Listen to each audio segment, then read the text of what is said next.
Hello, Mr. Malo here, your online math teacher, and welcome to my channel. Today we're going to be continuing my video series on confidence intervals, and in particular look at the difference between confidence level versus confidence interval. So if you find this video helpful, consider smashing that like button, subscribing, and let's go.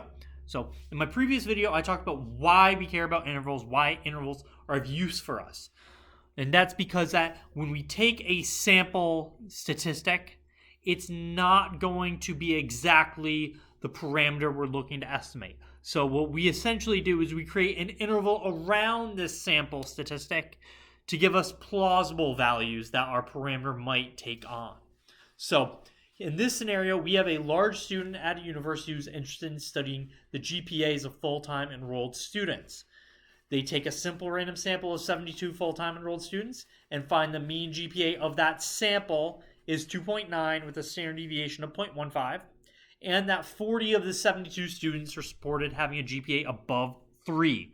So this student was then given a confidence level of 95%, and he wanted to create a 95% confidence interval for it. And first, he did this for the mean. So he created his 95% confidence interval for mean based around his point estimate of 2.9. So what I'm going to do is I'm first going to interpret a confidence level and then confidence interval, and I'll break these two down for you. So first thing, confidence level does not refer to the interval that you compute. It only refers to the confidence level that you have, so that 95% in this case. So if I look at that, my interpretation will be if we make many 95% confidence intervals, we expect 95% of them to capture the true mean GPA of full-time enrolled students at this large university. So let's break this down. I'm repeatedly referring to that 95% confidence level in my interpretation of it, which is exactly why it's there.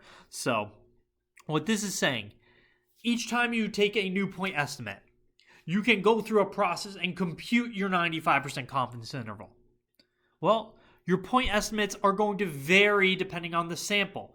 Sometimes that interval you'll create with it won't end up capturing the true mean GPA. So for one reason or another, maybe your sample had a bunch of outliers in it, and then the interval you constructed around that point estimate just wasn't wide enough and didn't capture the true mean we were interested in. Well, what this is saying is if we use this process over and over and over, we're going to expect about 95% of the intervals we create to actually capture this true mean GPA. 5% won't capture it. So confidence level just refers to if we make many, many, many intervals, what percent of them will be successful in capturing what we want, and 95% will be successful. So that's where this interpretation comes from. If we interpret our confidence interval, we are going to refer directly to the 95% confidence interval constructed with our specific point estimate.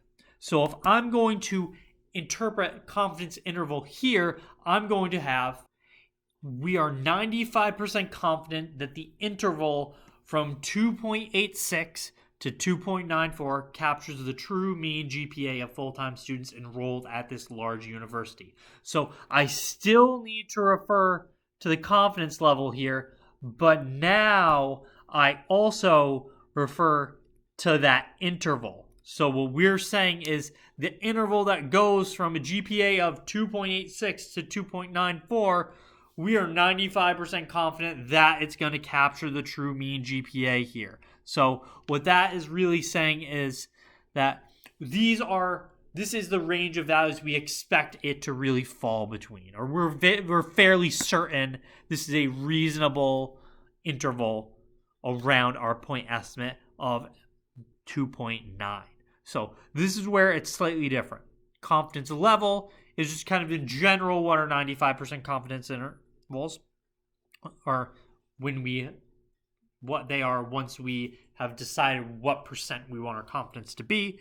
And confidence interval itself just refers to the actual interval. And you can see both of these sentences also talk about parameter of interest. So true mean GPA. So they both reference that parameter of interest, as well as the context here. So what we have for context is full-time enrolled students at this large university. So you can see that appears in both of them. So this is our interpretation for the confidence level and confidence interval for mean. It's almost identical for proportions. So if I have my proportion example, so this was where we have a 95% confidence interval now, and it's that the proportion of students with a GPA above 3 is going to go from 0.44 to 0.67. So my interpretation for confidence level and interval would be, if we make many 95% confidence intervals, we expect 95% to capture the true proportion of full-time students enrolled at this large university with a GPA above 3. So we are still here, just like above, referencing the same confidence level as before of 95%. The only difference in our interpretation is, since we're no longer looking to capture the true mean GPA, we are capturing the true proportion now. So the parameter of interest is what changed. And we still have that same context of full-time students enrolled at the larger university, but now we're interested in GPA above 3. And same thing with our confidence interval. You are still referring to our 95% confidence level. You are mentioning the endpoints of our interval. We are now mentioning, instead of true mean GPA again, true proportion, as well as what is the context of here to get our interpretation of, we are 95% confident that the interval from 0.44 to 0.67 captures the true proportion of full-time students enrolled at this large university with a GPA above 3. So these are our interpretations for confidence level, confidence interval. They don't really differ depending on if you're looking at your mean example or proportion example. And in general, if you have a confidence level of C and you have a corresponding confidence interval of A to B, you can just use these general interpretations. If we make many C% confidence intervals, we expect C% to capture the true parameter of interest of, and insert your context. So same as before. Confidence intervals, if we are C% confident that the interval from A to B captures the true parameter of interest, and what is your context. So this is how we are going to interpret them. I hope you found this video helpful. Well, if you did, smash the like button and have an awesome day.